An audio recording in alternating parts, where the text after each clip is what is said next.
الله الرحمن الرحيم وسارعوا إلى مغفرة من ربكم وجنة.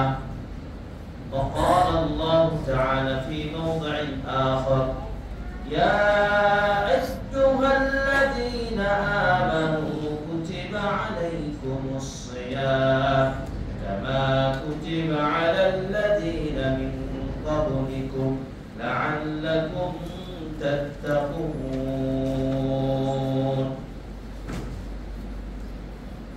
যাবতীয় প্রশংসা একমাত্র আল্লাহ সুবহানাহু ওয়া তাআলার জন্য।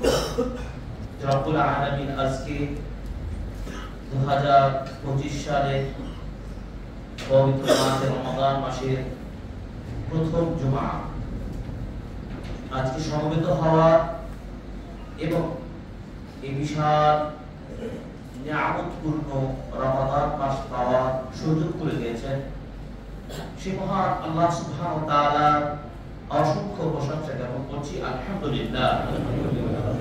দরুদ ও সালাম বর্ষিত হোক এই পৃথিবীর সর্বশেষ ও সর্বশ্রেষ্ঠ নবী ও রাসূল আহমদ মুহাম্মদ মুস্তাফা সাল্লাল্লাহু আলাইহি ওয়াসাল্লামের প্রতি। প্রিয় মুসলিম ইকরাম, শুরুতে স্মরণ করে দিতে চাই, হে আল্লাহর বান্দাগণ, আল্লাহ তাআলা আমাকে ও আপনাদেরকে সকল ইবাদতের মূল লক্ষ্য তাকওয়া, আমাদেরকে তাকওয়া আল্লাহ রাব্বুল যেন দান করেন এবং আমরা তা অর্জন করতে পারি। আল্লাহ আমাদের তৌফিক দান করুন, আমিন। দ্বিতীয়ত আপনাদেরকে খুতবার শুরুতে সহিহ ইবনে হিব্বান হাদিসের কিতাবে 2982 নম্বর একটি হাদিস, অত্যন্ত গুরুত্বপূর্ণ হাদিসটি স্মরণ করে দিয়ে খুতবার মূল আলোচ্য বিষয় কিভাবে সফলময় রমাদান, কিভাবে রমাদানকে আপনি সাকসেস করবেন, কিভাবে নিজেকে এই রমাদানকে প্রোডাক্টিভ করবেন, এমন কতিপয় বিষয়ে 6টি মূলনীতির আলোকে খুতবার আলোচনা শেষ করার প্রয়াস করব ইনশাআল্লাহ। খুতবার প্রত্যেকটি পয়েন্ট আলোচনার বিষয়গুলো আপনারা অত্যন্ত মনোযোগ দিয়ে নোট করবেন, খেয়াল করবেন। খুতবার পরে প্রশ্নোত্তর পর্ব এবং কুইজ সেশন হবে, সেখানে আপনাদের পুরস্কৃত করা হবে ইনশাআল্লাহ।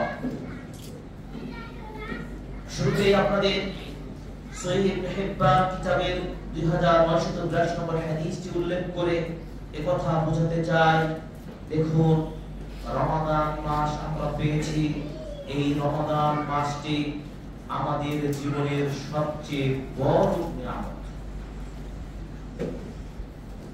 আমাদের জানা মতে অনেকের রমাদানের চাঁদ ওঠার আগ মুহূর্তে অনেকের মৃত্যু হয়েছে, অনেকের 2 দিন আগে, 3 দিন আগে, 10 দিন আগে, 1 মাস আগে তার মৃত্যু হওয়ার ফলে এই বিশাল বরকতময় মাসটি, মাগফিরাত, এদিকে ক্ষমা করার এই মহান মাসটি তার সৌভাগ্য হয়নি। কিন্তু আমরা এই রমাদান মাসটি পেয়ে সত্যিকার অর্থে আমরা ধন্য, সত্যিকার অর্থে আমরা সৌভাগ্যবান। কিভাবে সৌভাগ্যবান?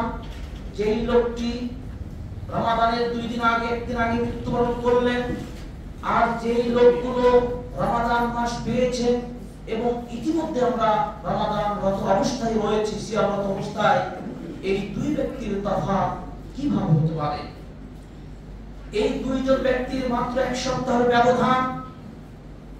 যারা মৃত্যুবরণ করলেন তাদের এবং যারা বেঁচে আছে তাদের মধ্যে সামান্য কয়েকদিনের ব্যবধানে বিশাল পার্থক্য।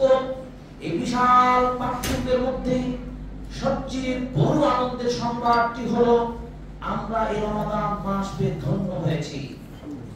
এই রমাদান মাসটি আমার আপনার জীবনে সবচেয়ে বর্তমান সময়ের সবচেয়ে বিশাল বড় নিয়ামত। এই নিয়ামত কিভাবে বড় নিয়ামত? হাদিস স্মরণ করে দিতে চাই তালহা বিন উবাইদুল্লাহ রাদিয়াল্লাহু তাআলা আনহুর কথা। তিনি হাদিসটি বর্ণনা করে বলছেন আন্না রাজুলাইনি কাদামা ইলা রাসূলিল্লাহ সাল্লাল্লাহু আলাইহি ওয়াসাল্লাম, দুইজন ব্যক্তি আল্লাহর নবী সাল্লাল্লাহু আলাইহি ওয়াসাল্লামের নিকট আগমন করলেন। তারা দুইজনে ছিলেন প্রাথমিক যুগের ইসলাম গ্রহণকারী বিশেষ ব্যক্তি, কিন্তু তার ইসলামটা ছিল পরিপূর্ণ ইসলাম। তার ইসলাম গ্রহণ করে ধন্য হয়েছেন, কিন্তু তাদের ইসলামটি ছিল পরিপূর্ণ পিওর ইসলাম। এই নির্ভেজাল তাওহীদবাদী মুসলিম দুইজন ব্যক্তি নবী মুহাম্মদ সাল্লাল্লাহু আলাইহি ওয়াসাল্লামের নিকট আগমন করলেন। তাদের দুইজন সম্পর্কে তালহা বিন উবাইদিল্লাহ রাদিয়াল্লাহু তাআলা আনহু ইনফরমেশন দিচ্ছেন। তাদের দুইজনের মধ্যে একজন ছিলেন বেশি ইবাদতগুজার, আরেকজন ব্যক্তি ছিলেন তিনিও ইবাদতগুজার ব্যক্তি, কিন্তু তার চেয়ে তুলনামূলক কম ইবাদত করতেন।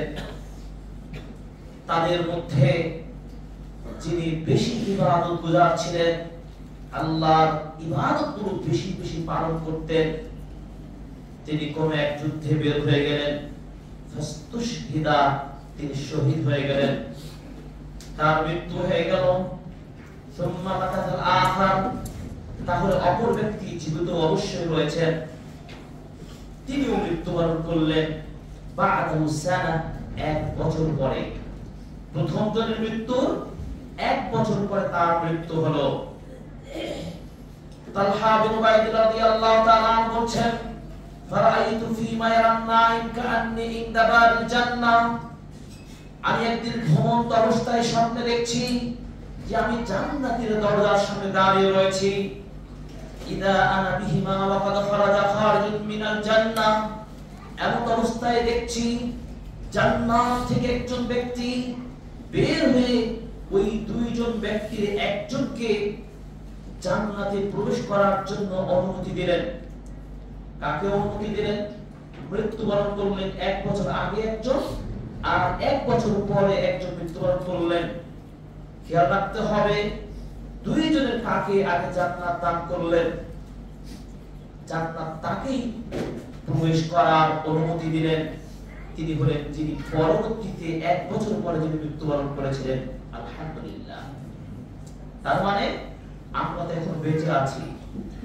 আরো পরিষ্কার হবে তালহা বিন উবাইদিল্লাহ রাদিয়াল্লাহু তাআলা বলছেন, এরপরে যিনি শহীদ হয়ে আগে মারা গেছিলেন তাকে অনুমতি দেওয়া হলো পরবর্তীতে যে আপনিও জান্নাতে প্রবেশ করুন। আর আমার ক্ষেত্রে জান্নাতে বের হয়ে আসা দায়িত্বশীল ফেরেশতা বললেন, ইরজি, তুমি ফিরে যাও, ফা ইন্নাহু লাম ইয়ানি লাকা বা'দ, আপনার জন্য এখনো সেই সময়টুকু হয়নি, তার মানে আপনি এখনো বেঁচে আছেন, আপনার এখন সুযোগ হয়নি জান্নাতে প্রবেশ করার। ফাসবাহা তালহা ইউহাদ্দিসু বিহি নাস, তিনি সকাল করলেন, ঘুম ভেঙে গেল, সকাল হলো। এই আশ্চর্যময় ঘটনাটি মানুষদের মধ্যে তিনি আলোচনা শুরু করে দিলেন। ইতিমধ্যে রাসূলুল্লাহ সাল্লাল্লাহু আলাইহি ওয়াসাল্লামের নিকট তালহা বিন উবাইদিল্লাহ রাদিয়াল্লাহু তাআলা এই ঘটনাটি রাসূল সাল্লাল্লাহু আলাইহি ওয়াসাল্লাম নিকট পৌঁছে গেল। রাসূল সাল্লাল্লাহু আলাইহি ওয়াসাল্লাম বললেন, মিন আইয়ি যালিকা তা'জাবুন, তোমরা কোন বিষয়টি লক্ষ্য করছো, তোমরা আশ্চর্য হচ্ছ যে পরবর্তী এক বছর পরে মৃত্যুবরণ করা ব্যক্তি আগে জান্নাতে প্রবেশের অনুমতি পেলেন, আর যিনি বেশি ইবাদতগুজার ছিলেন আল্লাহর রাস্তায় শহীদ হলেন, তবুও তিনি প্রথমে জান্নাত যাওয়ার অনুমতি পেলেন না। কি আশ্চর্য বিষয় নয়? যিনি ইবাদতগুজার বেশি, ইবাদত বান্দেগী যিনি বেশি করেন, তিনি তো বেশি আল্লাহর প্রিয় বান্দা হওয়ার কথা, সেই অপরচুনিটি তিনি পাওয়ার কথা। এভাবে সাহাবী রাসূল সাল্লাল্লাহু আলাইহি ওয়াসাল্লামকে একই প্রশ্ন করলেন। আমরা আশ্চর্য হওয়ার কারণ তো এটাই যে বেশি ইবাদতগুজার ব্যক্তি তো আগে জান্নাত যাবে, এটাই তো হওয়ার কথা ছিল নবীজি, কিন্তু ব্যতিক্রম ঘটনা ঘটলো। এর ব্যাপারটি, রহস্যটা কি? রাসূল সাল্লাল্লাহু আলাইহি ওয়াসাল্লাম বললেন, আলাইসা ক্বাদ মাকাতা হাদা বা'দু সানা, এই তোমরা কি লক্ষ্য করোনি যেই লোকটি আগে জান্নাতে যাওয়ার অনুমতি পেল সেই লোকটি কি ওই প্রথম ব্যক্তির যে তিনি এক বছর পূর্ণ সময় জীবন পাননি, তার এক্সট্রা একটা বছর তিনি পেয়েছেন কি পাননি? পেয়েছেন। এরপর বললেন, সাহাবীগণ বললেন, হ্যাঁ ইয়া রাসূলুল্লাহ, সত্য কথা, তিনি যে একটি বছর অতিরিক্ত পেয়ে গেছেন। এবার নবীজি বললেন, ওয়া আদরাকা রমাদান ফাসামাহু, সে কি এক বছর পাওয়ার পরে রমাদান মাস কি পেয়েছিল, রমাদান মাসে সিয়াম রেখেছিল? সাহাবীগণ বললেন, কথা তো সত্য, সে এক বছর অতিরিক্ত পাওয়ার কারণে রমাদান মাসে তো সে পেয়েছিল এবং রমাদান মাসে সিয়াম তিনি পালন করেছেন। এবার রাসূলুল্লাহ সাল্লাল্লাহু আলাইহি ওয়াসাল্লাম তৃতীয় প্রশ্ন করলেন, ওয়া সাল্লা কাযা ওয়া কাযা সাজদাতান মিনাস সানা, সেই ব্যক্তি কি এক বছর অতিরিক্ত পাওয়ার কারণে সেই কি এই এত এত রাকাত সালাত ও সিজদা দেননি? তার মানে পুরো বছর তো ইবাদত গুজার তো করেছেন, সালাত আদায় করেছেন, কত অসংখ্য সিজদা দিয়েছেন, অন্য ইবাদত করেছেন, এটা কি সত্য নয়? সাহাবীগণ বললেন, ক্বালু বালা, অবশ্যই সত্য। এবার রাসূল সাল্লাল্লাহু আলাইহি ওয়াসাল্লাম বললেন, হে আমার প্রিয় সাহাবাগণ, তোমরা এবার পরীক্ষা করো, এবার তোমরা হিসাব করে দেখো। ফালাম্মা বাইনাহুমা আবাদুমা বাইনাস সামাই ওয়াল আরদি, মাত্র এক বছরের ব্যবধানের কারণে প্রথমে শহীদ হয়ে মৃত্যুবরণকারী ব্যক্তি আর এক বছর পরে মৃত্যুবরণকারী ব্যক্তির মাঝে আমলের তফাৎ, আসমান জমিনের যত তফাৎ দেখতে পাচ্ছ, এর চেয়েও বেশি ব্যবধান হয়েছে। সুবহানাল্লাহ। এবার আপনাকে আমার প্রশ্ন, প্রিয় হাজিরিন, 2025 সালের 1446 হিজরি রমাদান মাস পেয়ে ধন্য হয়েছে না হননি? আলহামদুলিল্লাহ। হবে কি হবে না?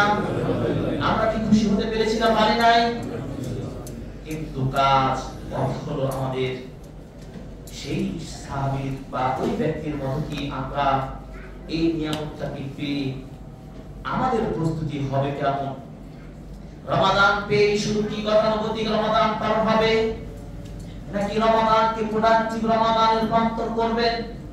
একটি কথা বারবার আপনাকে রিমাইন্ডার দিতে হবে, ওয়াহাদ্দিস নাফসাকা, আপনার হৃদয়ের মাঝে এই মেসেজটি বারবার আগামী হতে থাকবে।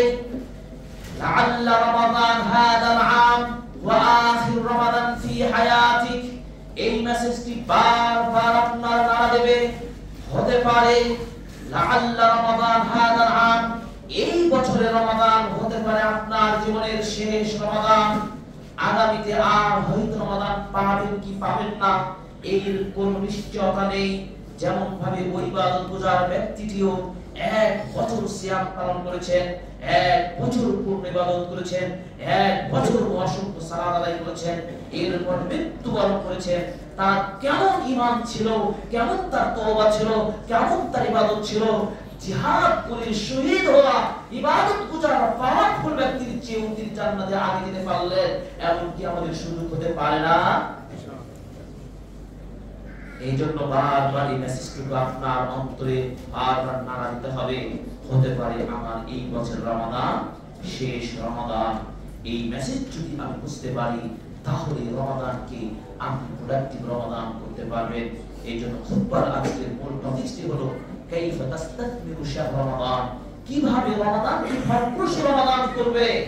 বছরে অনেক রমাদান অতিবাহিত করেছেন, আমিও করেছি, আপনারা করেছেন, কিন্তু সেই সফল রমাদান কাটাতে পেরেছেন কি পারেননি? আপনি আর সুযোগ মিস করবেন না। এই রমাদান আপনাকে সেই ফলপ্রসূ সাকসেসফুল রমাদান আপনাকে কাটাতে হবে। এই শিক্ষা, এই চেতনা বৃদ্ধি করার লক্ষ্যে আজকের খুতবার এই বিষয়, 6টি বিষয়ের আলোকে, 6টি পয়েন্টের আলোকে আপনাকে বোঝানোর চেষ্টা করব কিভাবে রমাদানকে আপনি ফলপ্রসূ রমাদান করবেন। সেই পলিসিগুলো আপনাকে নোট ডাউন করতে হবে এবং আপনাকে সিদ্ধান্ত নিতে হবে এই রমাদানে আমি আল্লাহর প্রিয় বান্দা হয়ে মহান আল্লাহর সাক্ষাতে পেয়ে ধন্য হতে চাই। আল্লাহ আমাদের কবুল করুন, আমিন। আল্লাহ আমাদেরকে সেই তৌফিক দান করুন, আমিন।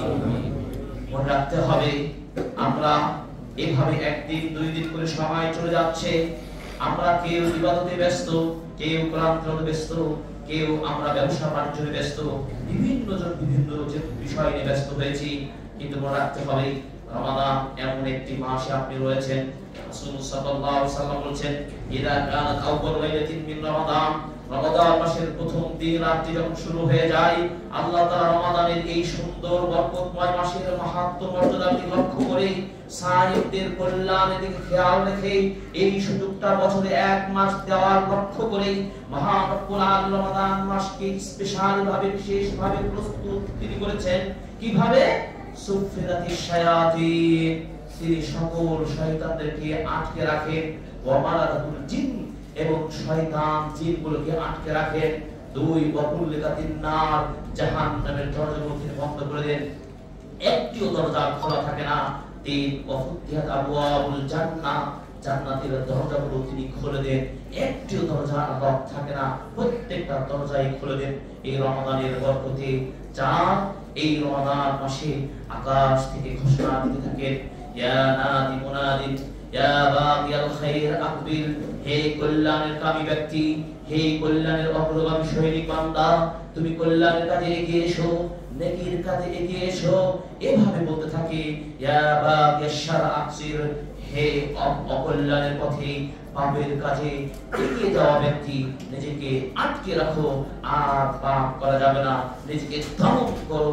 এবং 5 নম্বর হলো যে আল্লাহ রাসূল বলেছেন, ওয়ালিল্লাহি মুতাকাউ মিনান নার ওয়া যালিকা ফি কুল্লি লাইলাতিন, আল্লাহ রাব্বুল আলামিন রমাদান মাসে এই বিশাল সুযোগটা রেখেছেন, প্রতি রাতে আল্লাহ রাব্বুল আলামিন তার জাহান্নামী বান্দাদেরকে, বহু সংখ্যক বান্দাকে মুক্ত ঘোষণা করেন। সুবহানাল্লাহ। তাহলে আমি কি বিশ করতে চাই, আমি কি বলতে পারি আগামীতে সুযোগটা নেব, এই বছর আর হলো না, 6-7টি সিয়াম চলে গেল, 6 দিন সিয়াম চলে গেল, 5টি সিয়াম চলে গেছে, আমার প্রস্তুতি এই বছর ভালো নাই, আগামী বছর ভালো প্রস্তুতি নেব, এই সুযোগ গ্যারান্টি কেউ দিতে পারবে না। এজন্য এই মুহূর্তে মহান রবের দরবারে দোয়া করছি, আল্লাহ আমাদের নারী, শিশু, যুবক, যুবতী, পুরুষ, নর নারী সকলকে আল্লাহ, মুসলিম মুমিনাদেরকে, মুমিনদেরকে আল্লাহ, এই পুরো রমাদান মাসকে আমাদের সুযোগটাকে আল্লাহ তুমি পরিপূর্ণভাবে সম্পূর্ণ করার শক্তি তৌফিক দান করুন, আমিন। এই জন্য আমাদেরকে মনে রাখতে হবে, এই রমাদান যেহেতু বিশাল অফারের মাস, এই মাসটিকে প্রোডাক্টিভ করার জন্য আপনাকে বসে থাকা চলবে না, আপনাকে সফল হতে হলে আপনাকে কাজ করতে হবে। এই যে মুফাসসিরগণ বলছেন, ওই আয়াতের তাফসীর বলছেন, উলাইকা আলা হুদাম মির রাব্বিহিম ওয়া উলাইকা হুমুল মুফলিহুন, তারাই হেদায়েতের উপর রয়েছে, তারাই তাদের রবের পথে রয়েছে, আর তারাই তো সফল। কাদের কথা বলা হলো? সূরাতুল বাকারার প্রথম পৃষ্ঠাটা পড়ে দেখুন, তাদের কথাই বললেন, তারাই সফল যারা কাজে বিশ্বাসী, আমলে বিশ্বাসী, আমল ও কাজ, এই কাজগুলো যারা পরিপূর্ণভাবে প্রপার হয়ে আদায় করতে পারবে, তাদের ব্যাপারে কিন্তু সফলতার কথা বলেছেন। কোরআনের প্রতিটি আয়াতকে আপনি গবেষণা করে দেখুন, যেখানেই সফলতার কথা বলা হয়েছে সেখানেই কাজ করার কথা বলা হয়েছে। কাজ ছাড়া, হার্ড ওয়ার্কিং ছাড়া কখনো কোনো ব্যক্তি সফল ব্যবসায়ী হতে পারে নাই, সফল ছাত্র হতে পারে নাই, সফল সার্থক নেতা হতেও পারে নাই। কাজ করতে হবে। রবের পথে পেয়ে মুক্তিপ্রাপ্ত বান্দা তারা, যাদের ব্যাপারে আল্লাহ বাকারা সূরার শুরুতে বললেন, আল্লাযীনা ইউমিনুনা বিল গায়ব ওয়া ইউকিমুনাস সালাত ওয়া ইউতুনাজ যাকাত ওয়া ইনফিকুনা ফি সাবিলিল্লাহ। এইভাবে আল্লাহ তাআলা বলেছেন, তাই না, যে ঈমান আনবে, তারা সালাত প্রতিষ্ঠা করবে, আল্লাহর রিজিক থেকে খরচ করবে, আল্লাহর কিতাবে বিশ্বাস করবে, এই বিধানগুলো 5টি পয়েন্ট যদি তারা ফলো করতে পারে, তাহলেই তো তারা সফল। এই কথা বলেছেন। অতএব সফল সাই হতে হলে, সফল মুমিন বান্দা হতে চাইলে, ওই কাঙ্ক্ষিত জান্নাত পেতে হলে আপনাকে আমল করতেই হবে। আমল যদি আপনি না করেন, অলসভাবে কাটিয়ে দেন, রমাদান আপনি মিস করবেন। এইজন্য আল্লাহ রাব্বুল আলামিন বলেছেন, ওয়াল আসর, সময়ের কসম করে বলেছেন, ইন্নাল ইনসানা লাফি খুসরিন, পৃথিবীর সকল মানুষ ক্ষতিগ্রস্ত, তবে ক্ষতিগ্রস্ত হবে না 3 শ্রেণীর মানুষ। 3 শ্রেণীর মানুষ ক্ষতিগ্রস্ত হবে না। আল্লাহ রাব্বুল আলামিন সিদ্ধান্তহীন ভাবে বলেছেন, ইল্লাল্লাযীনা আমানু ওয়া আমিলুস সালিহাত ওয়া তাওয়াসাউ বিল হাক্কি ওয়া তাওয়াসাউ বিস সাবরি। তিনি বললেন, যারা ঈমান এনে আমল করবে, ঈমানদার, কিন্তু ঈমানদার শুধু মুখে ঈমানদার নয়, কথা ও কাজে, কর্মে বাস্তবে রূপ দানকারী ঈমানদার, যদি ওই ইমানদার ব্যক্তি আমলে সালেহ করে, 2 ওয়াতাওয়াসাউ বিল হাক্কি, হক সত্যকে অনুসন্ধান করে, সত্য পালন করে, সত্যের পথে মানুষকে হকের পথে দাওয়াত দিয়ে থাকে, 3 ওয়াতাওয়াসাউ বিস সাবরি, এবং ধৈর্য ধারণ করে, নিজে ধৈর্য ধারণ করে অন্যকে ধৈর্য ধারণ করায়। এই 3টা মূলনীতি যদি আপনি বাস্তবায়ন করতে পারেন, আপনি অবশ্যই সফল, অবশ্যই ক্ষতি থেকে বেঁচে যাবেন ইনশাআল্লাহ। এই রমাদান হলো শাহরুস সাবর, ধৈর্যের মাস। সকল ধৈর্য আপনাকে এই মাসে শিক্ষা নিতে হবে। এই জন্য বলতেছি, প্রোডাক্টিভ রমাদান করতে হলে, ফলপ্রসূ রমাদান করতে হলে আপনাকে নাম্বার 1 যে মূলনীতি আপনাকে ফলো করতে হবে সেটি হলো কি, সবার আগে ঈমানকে পুনরুজ্জীবিত করতে হবে। সবাইকে 1 নম্বর মূলনীতি কি, ঈমানকে পুনরুজ্জীবিত করতে হবে, পুনরায় পুনর্জাগরণ ঘটাতে হবে ঈমানের।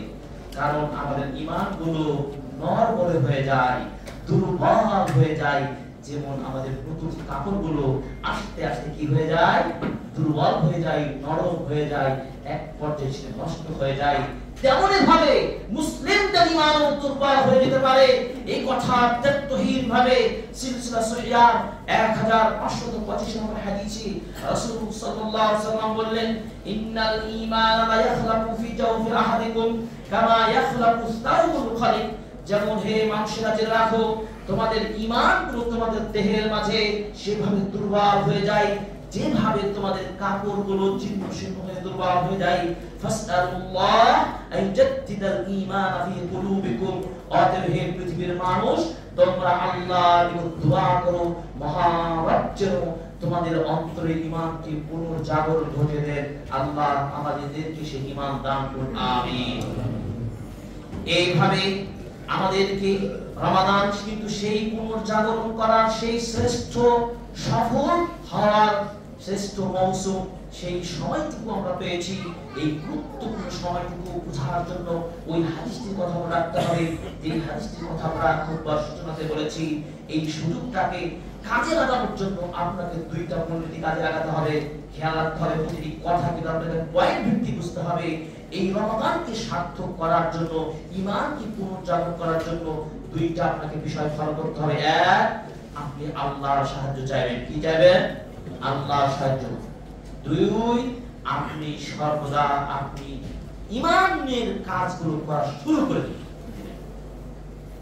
আপনি যদি শুধু দোয়া করেন, আল্লাহ আমাকে ঈমান বাড়িয়ে দাও, আমাকে ক্ষমা করো, আমাকে তাকওয়া দাও, ঘুমিয়ে থেকো, বসে থাকো, বাজারে থেকো, রাস্তায় থেকে এই কথা বলো, আর কোন কাজ করবে না, কোশ্চিন কালেও ঘরে বসে থেকে রিজিক পাওয়া যাবে না, মসজিদের বারান্দায় বসে থেকে আপনি তাহাজ্জুদ করলেন, ইবাদত করবেন, আপনি কোরআন তেলাওয়াত করলেন, সব করলেন, কিন্তু আপনি রিজিকের জন্য আপনি যদি কাজে না যান, আপনার কর্মক্ষেত্রে যদি না যান, ঘরে মসজিদে কর্নার বসে খাবার পাওয়া যাবে না।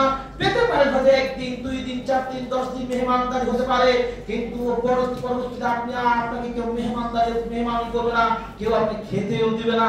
এত দুনিয়া পাগল নয়, এত দুনিয়ার সিস্টেমটা আল্লাহ এত সহজ সাজিয়েছেন, আপনি ভুল বুঝেন কেন? আল্লাহ তাআলা বলছেন কি, ফাইদা কুদিয়াতিস সালাত ফান্তাশিরু ফিল আরদ। সালাত যখন ডাক দেওয়া হবে, চলে এসো, আল্লাহর ইবাদত পালন করে মসজিদ থেকে বের হয়ে তুমি তোমার কর্মক্ষেত্রে ছড়িয়ে যাও। আবার যখন ডাক দেওয়া হবে, আবার চলে এসো। এটি ইসলামের নীতি, এটাই চমৎকার নীতি।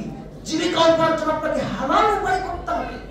এই উদাহরণগুলি বোঝাতে চাচ্ছি, আপনি ঈমানকে পুনর্জাগরণ করার জন্য শুধু আল্লাহর সাহায্য চেয়ে বসে থাকতে হবে না। লা ইয়াতি ইল্লা বিমাউতি মিনাল্লাহ। আল্লাহর সাহায্য ছাড়া আপনি সুযোগ পাবেন না। টু ইরাদাতু মিনকা, তোমার ইচ্ছা, সংকল্প, শক্তিকে বেশ ছাড়া।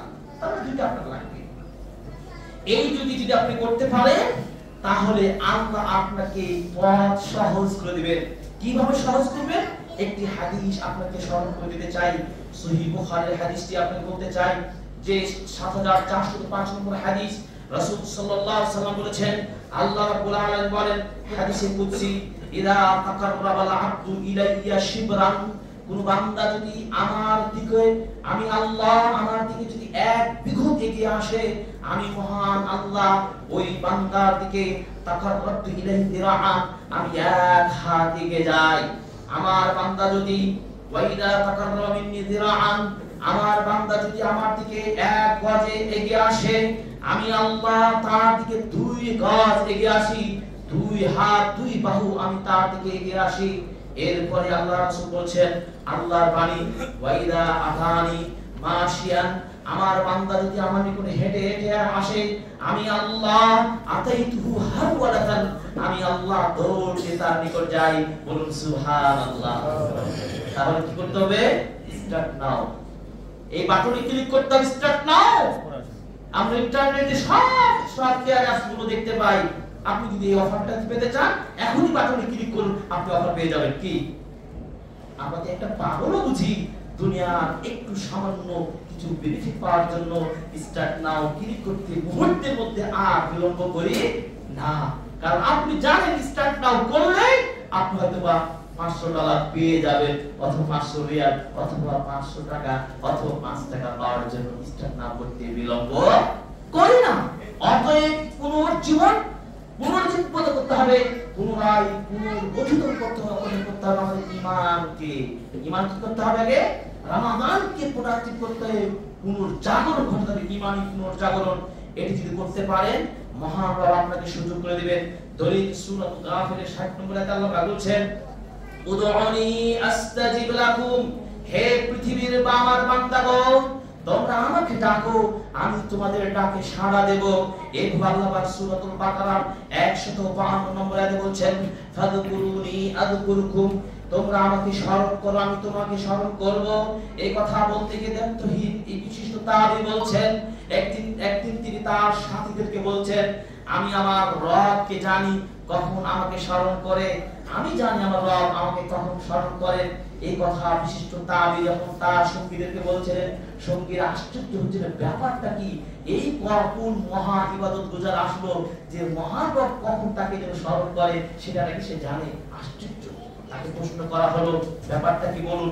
তখন তিনি বললেন যে আল্লাহ রাব্বুল আলামিন বলেন, ফাযকুরুনি আযকুরুকুম, আমার রবকে যখন আমি জিকির করি, যখন আমার রবের তাসবিহ তাহলিল পাঠ করি, যখন আমার রবকে স্মরণ করি, আমার রব তখনই আমাকে স্মরণ করেন। সুবহানাল্লাহ।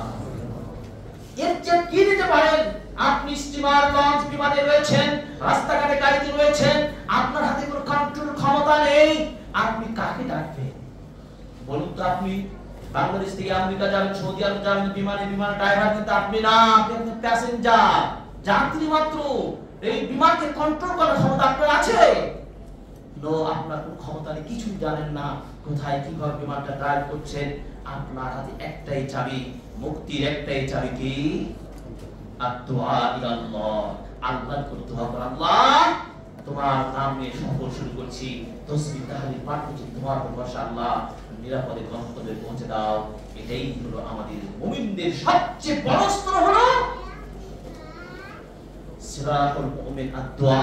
মুমিনের সবচেয়ে বড় অস্ত্র দোয়া। অতএব দোয়া মানে জিকির, আজকার, মহান রবকে সদা স্মরণে রাখলে পৃথিবীর কোনো শক্তি আপনাকে দুর্বল করতে পারবে না, পৃথিবীর কোনো বিপদ আপনাকে দুর্বল করে নষ্ট করতে পারবে না। অতএব রমাদানকে, এই মূল্যবান রমাদানকে কোনো ক্ষতি বলসতা আপনাকে টাচ করতে পারবে না। আপনি হবেন সফল সাইড ইনশাআল্লাহ। এই জন্য তো অবশ্যই আমাদের উচিত আমাদের অন্তরগুলোকে, হৃদয়গুলোকে এমন কোমল করা, এমন হৃদয়কে এত স্বচ্ছ করে তোলা যেন আমি মহান রবের সাক্ষাৎটা পাই, মহান রবের সাক্ষাৎকে পাওয়ার প্রত্যাশা করি। রাসূল সাল্লাল্লাহু আলাইহি ওয়াসাল্লাম বলেছেন, ফারহাতান, দুইটা আনন্দের সংবাদ রয়েছে কার? সাইয়ের জন্য দুইটা। একটা হচ্ছে ইনদা ইফতিরিহি, ইফতার করার সময় যখন সাইম ইফতার করে তখন আনন্দে আত্মহারা হয়ে যায়। পুরো দিন খাওয়া পিনা থেকে বিরত থাকার পরে যখন ইফতার করে কি একটা মজা অনুভব করে। এরপরে বান্দা যখন আমার সাথে সিয়াম রাখার ফলে আমার সাথে সাক্ষাৎ করবে, এই তখন তার আনন্দে আত্মহারা হয়ে যাবে। এর চেয়ে বেশি আনন্দ হওয়ার কোনো সুযোগ থাকবে না। সিয়াম আপনি সেভাবে রাখুন, সিয়াম রাখার ফলে যেন আপনি মহানের সাক্ষাৎ পেয়ে যান। যে রবকে ভয় করার জন্য সিয়াম পালন করছেন, যে রবকে খুশি করার জন্য আপনি সেই স্বাধীন সকাল থেকে নিয়ে সূর্যাস্ত যাওয়া পর্যন্ত খাওয়া পিনা নিষিদ্ধ সব কাজ আপনি বর্জন করতে পেরেছেন, সেই আল্লাহ আপনাকে প্রাইজ দিবেন, নিজ হাতে দিবেন। বলুন সুবহানাল্লাহ। কারণ রাসূল সাল্লাল্লাহু আলাইহি ওয়াসাল্লাম বলেছেন, আল্লাহ তাআলা বলেছেন আস-সাওমুলি ওয়া আনা আজজি বিহি, বান্দা সিয়াম রেখেছে আমার জন্য, অতএব প্রাইজটা আমি নিজ হাতে দেব। সুবহানাল্লাহ। চিন্তা করতে পারেন, মহান রব নিজে দিবেন।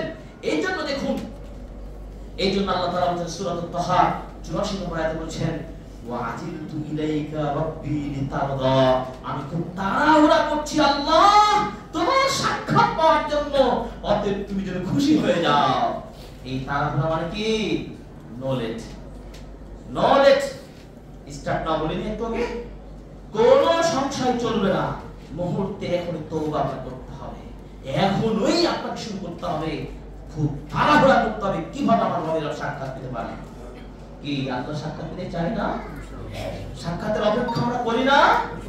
আমরা কার জন্য সিয়াম রাখছি, কার জন্য সাহায্য করছি?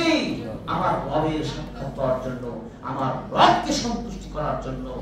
ওয়াকানা মিন দুআইন নবী সাল্লাল্লাহু আলাইহি সাল্লাম, আমার প্রিয় নবী মুহাম্মদ রাসূলুল্লাহ সাল্লাল্লাহু আলাইহি সাল্লাম এই জন্য তিনি সালাতে এইভাবে দোয়া করতেন, ওয়া আসআলুকা লাদ্দাতান নাযরি ইলা ওয়াজহিকা ওয়াশ-শাওকা ইলা লিকাইকা, আল্লাহ তোমার মুখমণ্ডল চেহারাকে দেখার অধীর আগ্রহে আমি আগ্রহ, এই আগ্রহে এত আগ্রহী আল্লাহ, আমি সেই প্রত্যাশা করতে চাচ্ছি আল্লাহ, আমার শখ আশ-শাওক ইলা লিকাইকা, তোমার সাক্ষাতের যে শখ, আগ্রহ, যে আসক্তি, যে দাবি, যে চাহিদা, যে ভক্তি, যে ভালোবাসা, যে লালসা, যে স্বপ্ন, যে ধ্যান, একমাত্র আল্লাহ তোমার সাক্ষাৎ পাওয়া। সুবহানাল্লাহ। কে করতেন এই দোয়া? নবী মুহাম্মদ সাল্লাল্লাহু আলাইহি ওয়াসাল্লাম। ওয়াকাল ইবনে কাইয়্যিম রাহিমাহুল্লাহ, ইবনে কাইয়্যিম বিশিষ্ট ইমাম, 751 হিজরিতে মৃত্যুবরণ করেছেন। তিনি বলেছেন, এই দোয়া থেকে প্রমাণিত হয় আল্লাহর কি চেহারা আছে, আকীদার মাসআলা। নবীজি আল্লাহর চেহারা সাক্ষাতের দোয়া কামনা করতেন।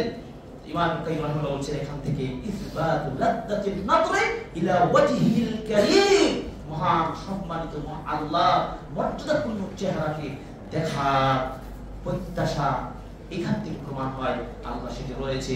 অনেকে বলে থাকেন জাহিল সমাজ, আকীদার জ্ঞান নেই, তারপরে আল্লাহর নিরাকার, এই ভ্রান্ত, এই ভুল শিক্ষা নিয়ে জাতি কোনদিন আল্লাহর সন্তুষ্টি অর্জন করতে পারে না।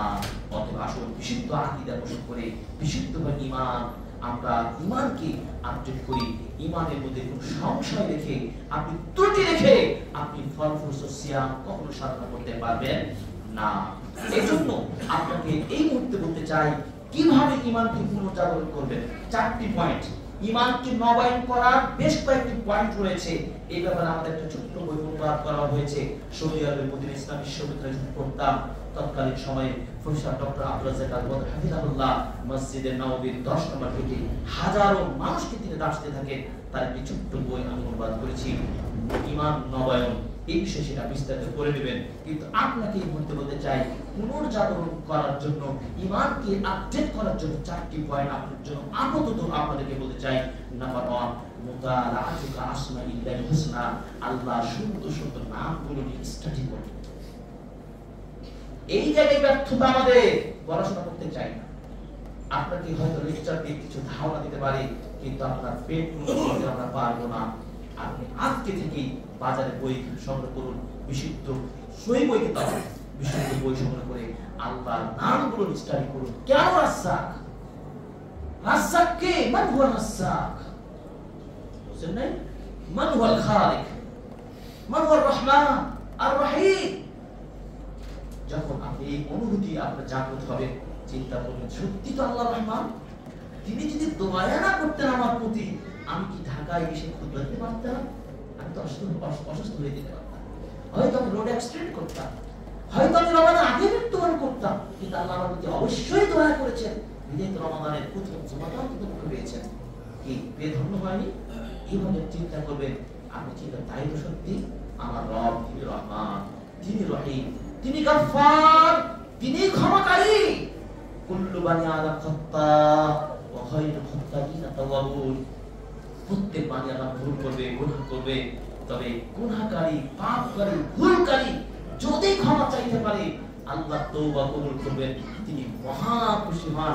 অতএব আসল নিজের ভুলের জন্য মহানবের কাছে অনুতপ্ত হই, আল্লাহ আমাদেরকে ক্ষমা করুন, আল্লাহ আমাদের ত্রুটিগুলো ক্ষমা করুন, আমিন।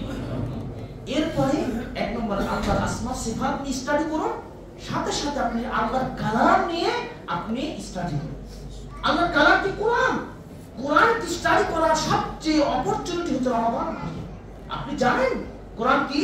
কোরআন কিতাবুল্লাহ, আল্লাহর কিতাব। এই কিতাব নাযিল করেছেন কার মাধ্যমে? জিবরিল আমিন। জিবরিল আমিনের কিতাব নাযিল করার কারণে জিবরিল আমিনের মর্যাদা রয়েছে। এই কিতাব যার উপর নাযিল হয়েছে নবী মুহাম্মদ সাল্লাল্লাহু আলাইহি ওয়াসাল্লামের প্রতি, তাই নবী মুহাম্মদের সম্মান রয়েছে। এই কিতাব যে উম্মাহর উপর এসেছে সে উম্মাহর মর্যাদা রয়েছে। এই কিতাব যে মাসে নাযিল হয়েছে সেই মাসটির মর্যাদা আল্লাহ বাড়িয়েছেন। এই কিতাব যে রাতে নাযিল করেছেন সে রাতের মর্যাদা রয়েছে। যদি এই কিতাব আপনি নিজে পড়েন, স্টাডি করেন, আপনার মর্যাদা বাড়বে কি বাড়বে না? এইজন্য আল্লাহ তাআলা বলেন শাহরু রমাদানাল্লাযী উনজিলা ফীহিল কুরআন হুদাল লিন-নাস ওয়া বায়্যিনাতিন মিনাল হুদা ওয়াল ফুরকান। রমাদান মাসে আল্লাহ কুরআন নাযিল করেছেন, তাই রমাদানের এত বরকত এই শুধু কোরআনের কারণে। এই মাসে আল্লাহ একটা রাত দিয়েছেন, যে রাতে কোরআন অবতীর্ণ করেছেন সেটা হচ্ছে লাইলাতুল কদরি খায়রুম মিন আলফি শাহর। হাজার মাসের চেয়ে উত্তম। চিন্তা করতে পারেন এই কোরআনের সাথে কতটুকু সময় দিয়েছি। এই জন্য আমাদের একটা অনলাইন ক্লাস রয়েছে। আমরা বলি কোরআনের মাসে কোরআনের সাথে আপনারা যাদের সময় আছে অন্তত পক্ষে পাগলের মতো সময়গুলো নষ্ট না করে দিয়ে আপনি কোরআন স্টাডি করুন, কোরআনকে ভাবুন। পুরো কোরআনকে সংক্ষিপ্তভাবে সামাজিক আমরা তুলে ধরার চেষ্টা করছি।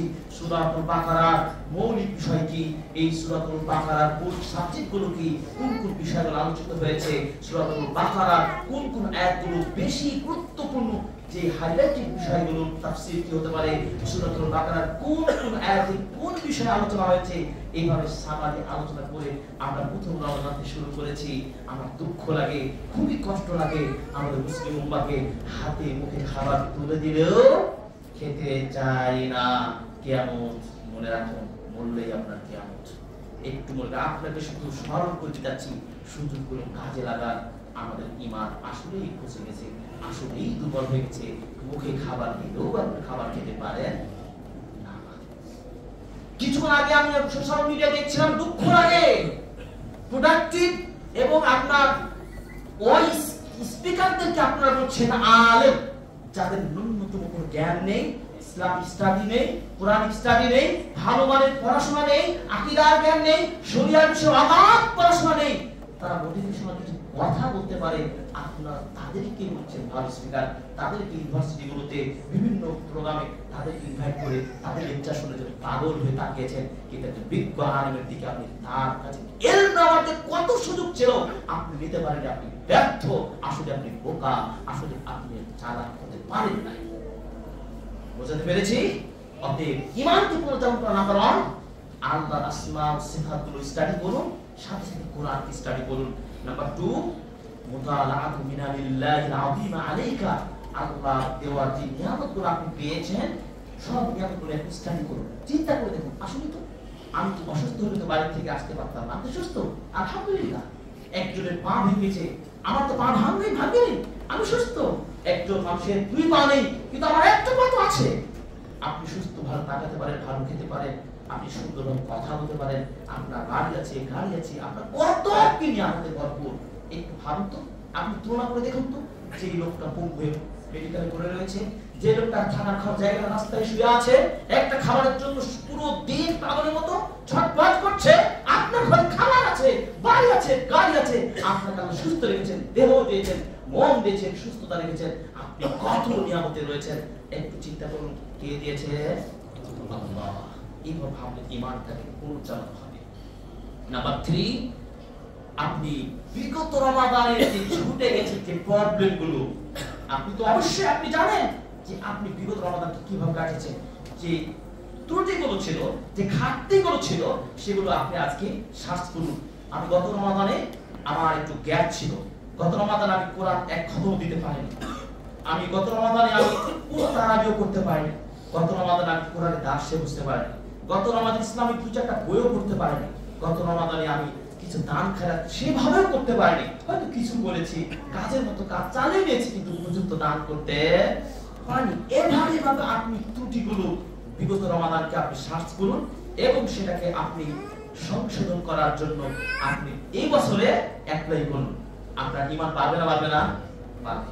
নাম্বার 4, আপনি চিন্তা করুন, আমার সাথে আমার সঙ্গী ছিল আব্দুর রহমান, আব্দুল্লাহ, আব্দুর রহমান, খালেদ, অমুক আঙ্কেল, অমুক মুরব্বী, তাদেরকে দেখতাম মাশাআল্লাহ তাহাজ্জুদ করতেন, শুধু কতিপয় তারাবি মনে হবে না, মনে রাখবেন কিন্তু শুধু মনে করবেন যে তারাবি পড়লাম খুব সুপার লেভেলে, খুব ভালো তারাবি পড়লাম 30 দিন, কিন্তু কিয়ামুল লাইল বলেন, জিকির আজকার বলেন, কোরআন তেলাওয়াত বলেন, আর অন্যান্য কাজগুলো করেন না, সাবধান, তারাবি দিয়ে হবে না। কিন্তু মনে রাখবেন অনেক কাজ ঘিরে রমাদান, শুধু তারাবি দিয়ে কিন্তু আমি তারাবিকে তুচ্ছ মানছি না। আমি যে কথা বলতে চাচ্ছি যে আপনি ফলো করুন, আপনার যেই চাচা, যেই আঙ্কি, যেই ছেলেটি বেশি বেশি ইবাদত করে আপনার চেয়ে এগিয়ে ছিল গত রমাদানে, আপনি এবার স্থির করুন, প্রতিযোগিতায় লিপ্ত হন, আমি ওই চাচা, ওই আঙ্কেলের চেয়ে এবছরের সিয়ামকে বেশি ফলপ্রসূ করব ইনশাআল্লাহ, প্রতিযোগিতায় আমি মেতে উঠব। বুঝতে পেরেছি? এই জন্য কোরআনের আয়াতটি আপনার নিকট পাঠ করেছি, যে সূরাতুল আল ইমরান 133 নম্বর আয়াতটি, ওয়াসারিউ ইলা মাগফিরাতিম মির রাব্বিকুম ওয়া জান্নাহ। হে পৃথিবীর মানুষ, তোমরা সবাই তোমাদের রবের ক্ষমার দিকে এগিয়ে আসো, প্রতিযোগিতা করো এবং জান্নাতের প্রতিযোগিতা করো। এই প্রতিযোগিতা করতে হলে আপনাকে অবশ্যই গতিশীল হতে হবে। গতিশীল তো আমি করব না, পাওয়ার যদি আপনি কম রাখেন তাহলে চলবে না। আপনার যে রাস্তা, রোডে গাড়ি চালানোর জন্য বিদেশে আমরা দেখেছি নির্দিষ্ট রোডে নির্দিষ্ট গতির উপর গাড়ি চালাতে হবে, তাই না? সেই গতিতে যদি আপনি গাড়ি না চালান, আপনি তো ক্ষতিগ্রস্ত হবেন এবং প্রশাসনিক আইনে আপনি কি অপরাধী। এই অপরাধকে এড়ানোর জন্য আপনি ঠিক নিয়ম ফলো করে গাড়ি চালাচ্ছেন, কিন্তু নিজেকে আল্লাহর নিকট প্রস্তুত করার জন্য এই ক্ষেত্রে আপনি কেন ভঙ্গ করে চলবেন? একটু নিজেকে আত্মীয় প্রশ্ন করুন। তার ঈমানকে পুরো যখন 4টি পয়েন্ট বললাম, এই সূরাতুল মুতাফফিফিনের 26 নম্বরে আল্লাহ বলেন, ওয়া ফি যালিকা ফালইয়াতানাফাসিল মুতানাফিসুন।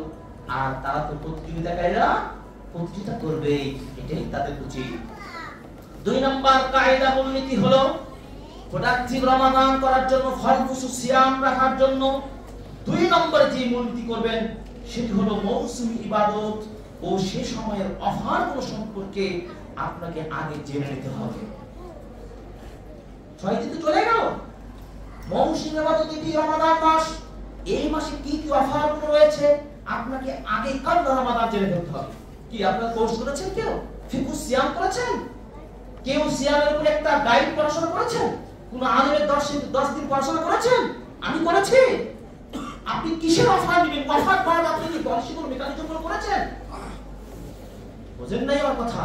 কিন্তু ইন্স্যুরেন্স, লাইফ, ফাস্ট, মুক্তমুখ, এই সেই যখন সুবিধা আপনাকে নিকট ওই পাগল কর্মীরা যখন ব্রাকের কোম্পানির লোকেরা আপনার সামনে বলবেন, আঙ্কেল আপনি যদি এই ফর্মটা পূরণ করেন, এত টাকা আমাদের সাথে ইনভেস্ট করেন, এত কোটি টাকা পাবেন, বসুন্ধরা আপনার বাড়ি পেয়ে যাবেন, তুমুক পেয়ে যাবেন, পাগলের মতো যত আইন কানুন আছে সব পড়াশোনা শুরু করে দেন, কি করেন না?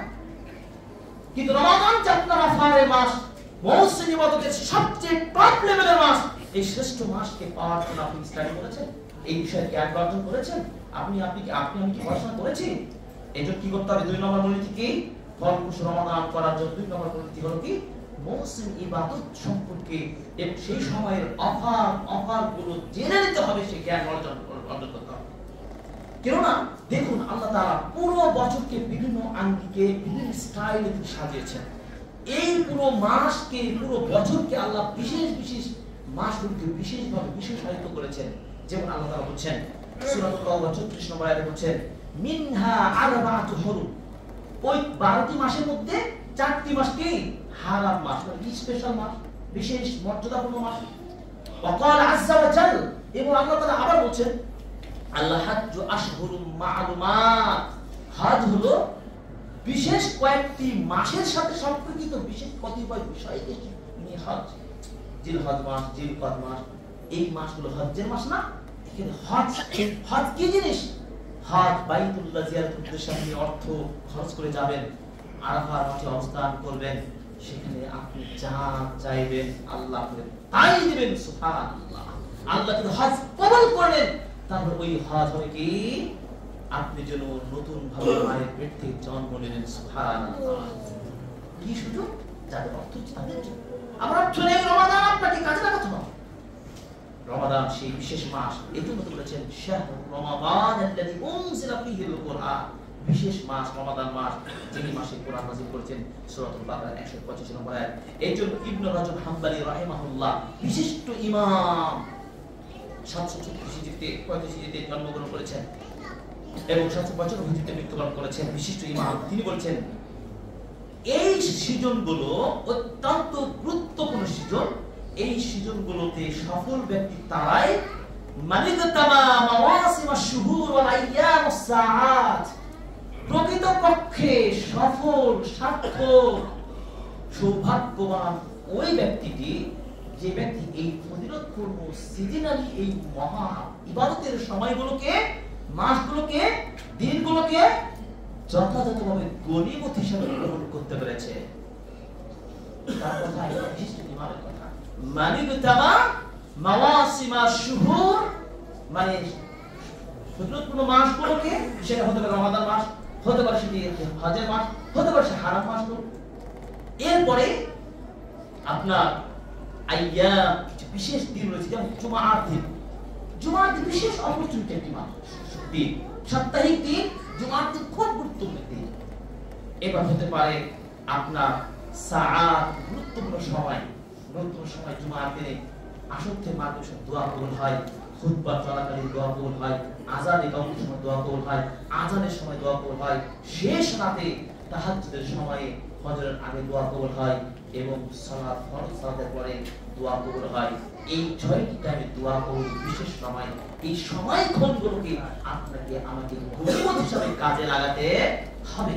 সেই গনিমতের পুরো এক মাস আপনি পেয়েছেন রমাদানকে।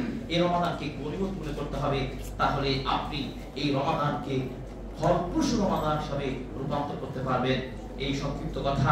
3 নম্বর যে মূলনীতি আপনাকে বলতে চাই সেটি হলো কি, যে নিজেকে ইবাদতের জন্য প্রশিক্ষিত করা এবং তার প্রতি সংকল্প গ্রহণ করা। যে কাজগুলো করবে, ইবাদত করে প্রশিক্ষণ নেবেন না। আপনি একজন মিলিটারি, একটা আর্মি, একজন র‍্যাব, একটা পুলিশ, আপনি একটা আইনজীবী, প্রত্যেকটা পেশাদারী মানুষকে, এই সমস্ত পেশা সব লোককে, টিচারকে পর্যন্ত ট্রেনিং নিতে হয় কি হয় না? যেই কাজে, যেই পেশায় যাকে যেভাবে নিয়োজিত করা হয় তাকে ট্রেনিং নিতে হবে। একজন ইমাম, তাকে ট্রেনিং নিতে হবে। আমি খতিব, আমাকে ট্রেনিং নিতে হবে। আপনি একটা ব্যবসায়ী, আপনি ব্যবসায়িক বিজনেস পলিসি, আপনাকে ট্রেনিং নিতে হবে। প্রত্যেকটা বিষয়ে আপনার ট্রেনিং নিতে হবে। তাই ওই কাজের আগেই আপনি বিশেষ ট্রেনিং নিতে হবে। তো রমাদানকে প্রোডাক্টিভ রমাদান কাজে লাগানোর জন্য আপনি করবেন কি, আগে আপনি ট্রেনিং গ্রহণ করবেন, প্রশিক্ষণ নেবেন।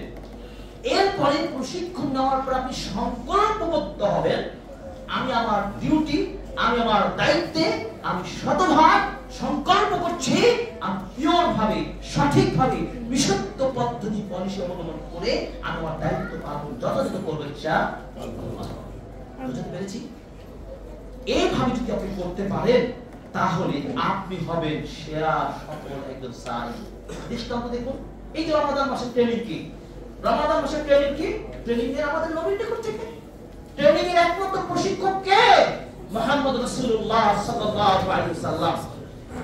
আম্মা জান আয়েশা রাদিয়াল্লাহু তাআলা আনহা বলেন, রাসূল সাল্লাল্লাহু আলাইহি ওয়াসাল্লাম ফাইন্নাহু কানা ইয়াসুমু শা'বান কুল্লাহ, নবীজি শাবান মাসের জন্য পুরো মাসে সিয়াম রাখতেন। কেন সিয়াম রাখতেন? রমাদানের আগের মাসটা কি শাবান মাস, এই মাসে বেশি বেশি সিয়াম রাখতেন নবীজি। এটা প্রশিক্ষণের জন্য রাখতেন, যেহেতু অফারের চূড়ান্ত শ্রেষ্ঠ মাস রমাদান মাসে, অতএব তার আগে আমি ট্রেনিংটা নিয়ে ফেলি। আমার নবী যেটা ট্রেনিং নিতেন, আমার সাহাবীগণ নিতেন, আমি আপনি কয়জন ট্রেনিং নিয়েছি, কয়টা সিয়াম রেখেছি? আয়েশা রাদিয়াল্লাহু তাআলা আনহা বক্তব্য এভাবে। আয়েশা রাসূল সাল্লাল্লাহু আলাইহি ওয়াসাল্লামের আমল দেখুন, ইদা কামা মিনাল লাইলি ইউসাল্লি ইফতাতাহা সালাতু বিরাকাতাইন খাফিফাতাইন। রাসূল সাল্লাল্লাহু আলাইহি ওয়াসাল্লাম যখন রাতের সালাতে উঠতেন, তিনি খুব হালকা করে 2 রাকাত আগে সালাত আদায় করে নিতেন। কারণ কি? কারণ কি? ইমাম শাফিঈ রাহিমাহুল্লাহ তার মুওয়াফাকাত কিতাবে বলছেন এই যে হালকা করে 2 রাকাত সালাত আদায় করতেন কেন? ওই যে তাহাজ্জুদের আরো বাকি সালাতগুলো আদায় করার আগে একটা ট্রায়াল করে নিতেন, মানে কি প্রশিক্ষণ মূলক তিনি 2 রাকাত সালাত আদায় করতেন, ওটাও ইবাদত। এইগুলো থেকে ইমাম শাফিঈর ব্যাখ্যা, তিনি বলছেন যে এই 2 রাকাত হালকা করে সালাত আদায় করবেন মানে তিনি যে আরো কিছু সালাত আদায় করবেন তার আগে তিনি প্রশিক্ষণটা। আমরা একটা গাড়ি চালাতে ইঞ্জিনটাকে একটু নড়াচড়া করি না, একটু স্টার্ট দিয়ে দেখি না কেন করে, ড্রাইভার চেক করে কেন? এগুলো দুনিয়াবি সব কাজে আমরা ভালো বুঝি কিন্তু আমলে বুঝি না কেন? এই জায়গায় আমি সবাই ব্যর্থ, আর ব্যর্থ হওয়া যাবে না। তিনি বলছেন, ইমাম শাফিঈ রাহিমাহুল্লাহ বলছেন নফল সুন্নাত এই সালাতগুলো কেন জানেন? এই যে মূলনীতি শিখে নেন, নফল সুন্নাত যে ফরজের আগে পরে থাকে, বেশি করে আগে, এই আগের সুন্নাত নফলগুলো এবং নফল সালাতগুলো ফরজকে প্রপার ভাবে আদায় করার জন্য প্রস্তুত করে গড়ে তোলে। আপনি যখন সুন্নাত জোহরের সালাতের আগে 4 রাকাত সুন্নাত সালাত আদায় ভালো করে পড়বেন, মনোযোগ আপনার আকর্ষণ বাড়বে কি বাড়বে না?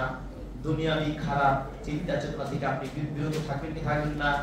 যখন 4 রাকাত সুন্নাতে যখন আপনার এই মাইন্ডটা তৈরি হবে, এবার ফরজের জামাতের সাথে সালাত আদায় করলে আপনার মাইন্ডটা আরো একটু আপডেট হবে কি হবে না?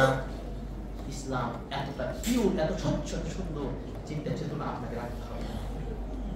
যদি আপনি সংকল্প যে গ্রহণ করতে না পারেন তাহলে কিন্তু রমাদান আপনাকে মিস করবেন, আপনি রমাদানকে মিস করবেন। ফাইদা মা আতা শাহরুল আসবাহ কাসলাম, প্ল্যান না থাকার কারণে যখন রমাদান চলে আসে তখন আপনি অলস হয়ে যান। আপনি মনে করেন আচ্ছা এই বছর যাক কোন রকম চলে গেল, আগামীতে আর মিস করবো না। এই কথাটা কেন বলছেন আপনি? আপনি যে আসলে পাগল মানুষটিকে আপনি প্ল্যান সংকল্পবদ্ধ নিতে পারেন, পূর্ব পরিকল্পনা। যদি শাবান মাসে আপনি 2, 10টা, 5টা, 10টা যদি নফল সিয়াম রাখতেন তাহলে আপনার মধ্যে এনার্জি, রমাদানের এনার্জিটা আপনি পরিপূর্ণ আপনি পেতেন, কোনো বাধা কেউ দিতে পারত না, কোনো ঘুম, কোনো অলসতা আপনাকে টাচ করতে পারত না। এই কথাগুলো আপনাকে মনে রাখতে হবে। এই জন্য সূরা তাওবা 46 নম্বর আয়াত, খুব মনে রাখতে তাফসীরগুলো পড়বেন। আমি আয়াত নম্বর বলে দিচ্ছি। 46 নম্বর আয়াতে কি বলা হচ্ছে? ফাযাব্বাতাহুম ওয়া ক্বিলা কুউদু মা'আল কায়িদিন, আল্লাহ তাআলা তাদেরকে স্থির করে দিলেন, স্লো করে দিলেন, আর বলে দিলেন তোমরা যারা বসে থাকা অলস ব্যক্তিদের সাথে বসে থাকো। এই আয়াতটা কি? আমি স্টাডি করতে গিয়ে কোরআন করে দেখলাম, তাফসীর করে দেখলাম, সূরা তাওবার আগে পিছনে আয়াতগুলো পড়াশোনা করলাম। ওখানে মূলত ওই সেই সময়ের মুনাফিকদের কথা বলা হচ্ছে, তারা মুমিনদের সাথে সাহাবীদের সাথে যুদ্ধের জন্য প্রস্তুতি না নিয়ে তারা গড়িমসি করছে। আর থাক হলো না, মানে একটা তাদের প্রস্তুতি নাই। আল্লাহ তাআলা বলছে ঠিক আছে তোমরা ওভাবেই থাকো, আর সামনে আগাতে হবে না, ডাউনই থাকো। আপনি ডাউন হবেন কেন? আপনি ডাউনে থাকবেন? আপনি কি মুনাফিকদের কাতার চিনতে চান? নো। আল্লাহ তাআলা বলছেন যারা যেদিন চলে তাকে সে করে যাবে। ওইটা আগে বলেছি মূলনীতিটা, স্টার্ট নাও, শুরু করুন, আল্লাহ তৌফিক দিবেন। এক হাত আসলে আল্লাহ 2 হাত আসবে, পরিষ্কার কথা।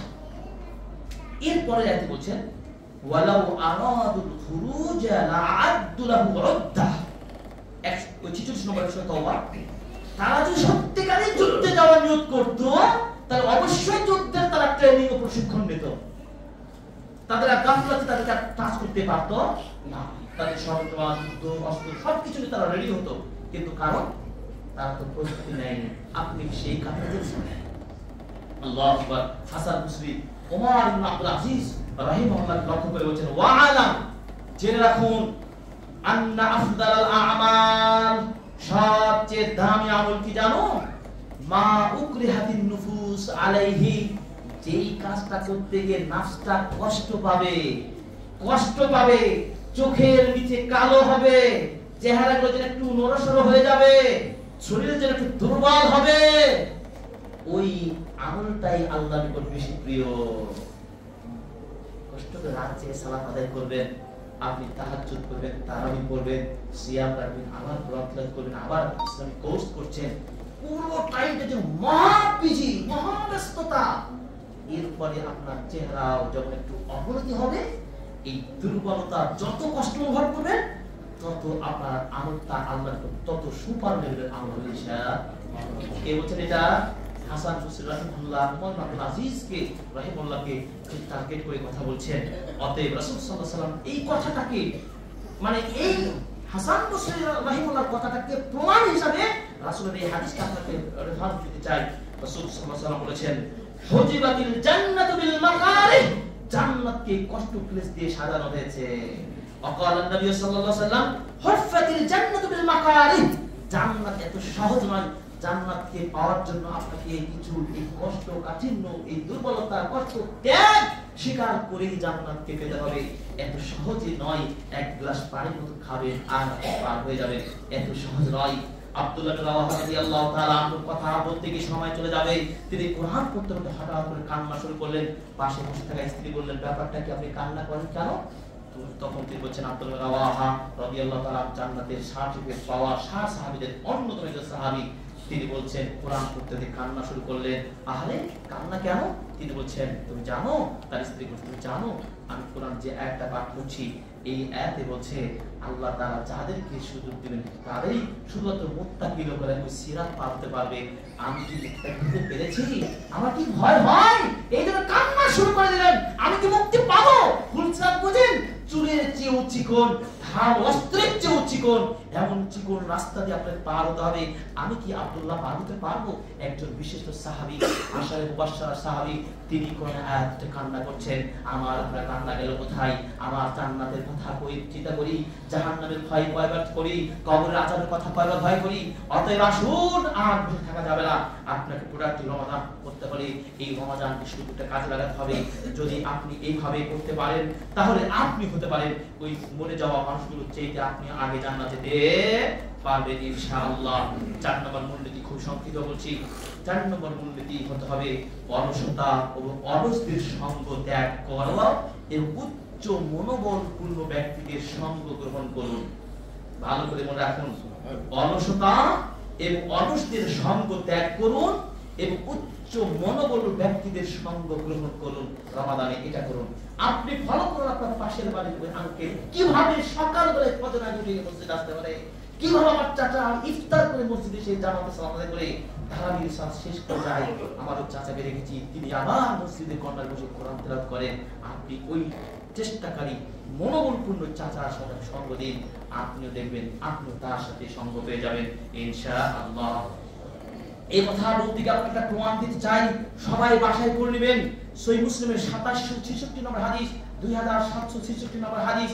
আপনি নিজেকে হীনমন্যতার মধ্যে রাখবেন না, আপনি নিজেকে দুর্বল মনে করবেন না। আপনার জন্য আল্লাহর জান্নাত প্রস্তুত ইনশাআল্লাহ। আপনি মনে করুন 100 নয় 99টা মানুষকে হত্যা করে জান্নাতের প্রত্যাশা করেছেন, এই হাদিস সত্য। সহিহ মুসলিমের 2766 নম্বর হাদিসটা আপনাকে শুধু টাচ করে যেতে চাই। ওই 100 জন ব্যক্তিকে হত্যা করে তিনি জান্নাত পেয়েছেন কিভাবে? তিনি যখন 99 জন ব্যক্তিকে হত্যা করে তওবার সংকল্প করলেন, যৌন ব্যক্তির সন্ধান করলেন, যৌন আলেম একজন ব্যক্তি বললেন যে তোমার কি তার তওবা আছে? ওই ব্যক্তি বললেন যে তোমার তওবা নাই, তুমি 99 জন মানুষ হত্যা করেছো, তোমার তওবা নাই। তখন ওই আলেম হত্যা করে তিনি 100 জন পূর্ণ করলেন। কতজন করে? 100 জন হত্যা হয়ে গেল। এরপর তিনি আবার একটা আলেমের অনুসন্ধান করলেন, আসলে অনুতপ্ত দেখেন কাকে বলে। তিনি অনুতপ্ত হয়ে তিনি আবার আরেকজন আলেমের সন্ধান পেলেন। তিনি ওই আলেমের সঙ্গ পেয়ে তাকে বললেন যে আমি এই কাজ করেছি। আলেম ব্যক্তি তাকে পরামর্শ দিয়ে বললেন যে ক্বালাহুর রাজুল আলিম ওয়া মান ইয়াহুলু বাইনাহু ওয়া বাইনাত তাওবা, কে পৃথিবীর শক্তি আছে ওই ব্যক্তির তওবার মাঝে, কে তাকে বাধা দিতে পারবে? পৃথিবীর কোনো শক্তি নেই ওই পাপিষ্ঠ ব্যক্তিকে তওবা থেকে বাধা দিতে পারে, বাধা দেওয়ার কেউ নেই। ইনতালিকিল আরদে কাদা কাদা, হেই হত্যাকারী হত্যাকারী ব্যক্তি, তুমি যাও, চলে যাও। তাকে পরামর্শ দেওয়া হলো ওই এলাকায় চলে যাও, অমুক অমুক এলাকায় তুমি চলে যাও। ফাইন্না বিহা, কেননা সেখানে বিহা উনাসুন, সেখানে এমন কিছু মানুষ রয়েছে, হতে পারে দোয়ালি পাড়া, হতে পারে আর কোনো জায়গায়। একটা উদাহরণ বুঝে নেন, ইয়াবুদুন আল্লাহ, সেখানে তারা কিছু সংখ্যক লোক রয়েছে, তারা আল্লাহর ইবাদতে ব্যস্ত। তুমিও তাদের দিকে চলে যাও। ফাআবুদিল্লাহ মাআহুম, তুমিও তাদের সাথে ইবাদতে মিশে যাও। ওয়ালা তারজি ইলা আরদিকা, তুমি তোমার এলাকায় আর ব্যাক করার চিন্তা করো না, কারণ তোমার এলাকাটা পাপিষ্ঠ এলাকা, তুমি সেখানে পাপ করেছো। সেখানে যদি ফিরে আসা আবার পাপ করবে, অতএব তুমি হিজরত করে তুমি চলে যাও। ওই লোকটা যাওয়া শুরু করে দিল। যেতে যেতে যেতে যেতে যেতে রাস্তার প্রতিমধ্যে মাঝামাঝি মিডিল পর্যায়ে এসে তার মৃত্যু ঘনিয়ে আসলো। মৃত্যু যখন সন্নিকট হয়ে গেল, দুই ধরনের ফেরেশতা তাকে নিয়ে এখন শুরু হয়ে গেল, বাদানুবাদ শুরু হয়ে গেল। আযাব দানকারী ফেরেশতা বলছেন, এই তো শাস্তি হবে, এই তো আত্মা ভালো নয়, এই তো 100 জন মানুষ হত্যা করেছে, অতএব জাহান্নামে তাকে দিতে হবে। আর এক শ্রেণীর ফেরেশতা বলছেন, না, সেই লোকটা তো একনিষ্ঠভাবে তওবা করার জন্য ছুটে এসেছে, ওই ইবাদতগুজার ব্যক্তিদের এলাকায় ছুটে চলেছে, ওই তওবা তার ভিতরে সংকল্প হয়েছে, সংকল্প রয়েছে, মনোবল স্থির করেছে, সো তাকে জান্নাতে নিয়ে যেতে হবে। দ্বন্দ্ব একটা সৃষ্টি হলো ফেরেশতাদের মধ্যে। আল্লাহ তাআলার কি খেলা! আল্লাহ রাব্বুল আলামিন ফেরেশতাদেরকে একজনকে মাংসের রূপে দান করে পাঠালেন। ওই মাংসগুলো বললেন, এই মাংসের রূপে এসে বললেন, আচ্ছা, দুই ধরনের ফেরেশতা, আপনারা বিচার করুন, এভাবে তার দূরত্ব মেপে দেখুন, সে তার নিজ এলাকার থেকে দূরত্ব কত দূর, আর যে এলাকায় যেতে চায় তার দূরত্ব কত দূর। দেখুন, মাপ মেপে মেপে দেখা গেল, রাবি বর্ণনাকারী বলছেন, মাপতে মাপতে গিয়ে সমান সমান কাছাকাছি হতে যাচ্ছে। মৃত্যুর যান কবজটা যখন করবে, ঠিক সেই মুহূর্তে ওই ব্যক্তি বুকের উপর ভর করে একটু এগিয়ে গেল, যেই দিকে যাত্রা শুরু করেছিল। আল্লাহ এটাই বলে আল্লাহ তাওফীক। সুবহানাল্লাহ। যদি ওই বুকের উপর ভর করে একটু সামনে না যেত, ক্যালকুলেশনের হিসাবে, মিটার হিসাবে তিনি করতেন, হয়তো তিনি আর জান্নাত পেতেন না, তিনি আগে চলে যেতেন। কিন্তু আল্লাহ আপনাকে তাওফীক দিয়েছে। রমাদান 2025 1443, দিস ইজ অফার মাসি, কেন মিস করবেন আপনি? আমি আপনাকে বোঝাতে পারিনি, আপনাকে বোঝাতে চাচ্ছি, এই রমাদানকে প্রোডাক্টিভ রমাদান করুন। আসুন, আপনি তাদের সঙ্গে গ্রহণ করুন। সূরা কাহফের 28 নম্বর আয়াতটা আপনাকে মনে করে দিতে চাই।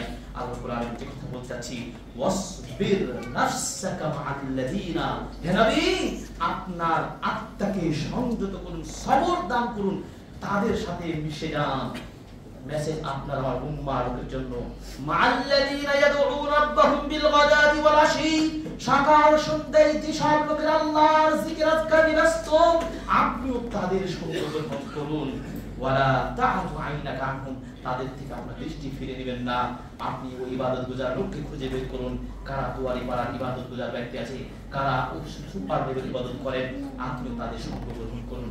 আল্লাহর নবী কালে কথা বলছেন, অতএব সঙ্গবদ্ধ হতে হবে, অলস ব্যক্তিদের ত্যাগ করুন। আমি শেষ করে দিচ্ছি, আমাদের নবীজি সাল্লাল্লাহু আলাইহি ওয়াসাল্লাম এত বেশি ইবাদত করতেন, রাতে ইবাদত করতে গিয়ে আয়েশা রাদিয়াল্লাহু তাআলা বলছেন, তার দুই হাতগুলো ফুলে যেত। এক পর্যায়ে রাসূল সাল্লাল্লাহু আলাইহি ওয়াসাল্লাম বললেন, ইয়া রাসূলুল্লাহ, লিমা তাসনাউ হাদা, আপনি এত বেশি ইবাদত করছেন, ব্যাপারটা কি?